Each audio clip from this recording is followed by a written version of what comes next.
Andito tayo sa bilihan ng mga artificial na Bermuda grass. Ito guys, ang ganda.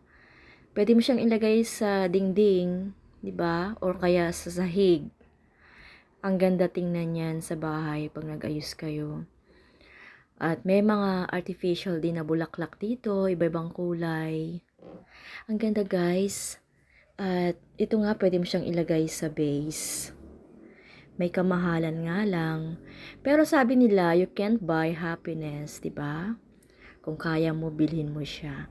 Ako lang naman kasi nagtingin-tingin lang dito.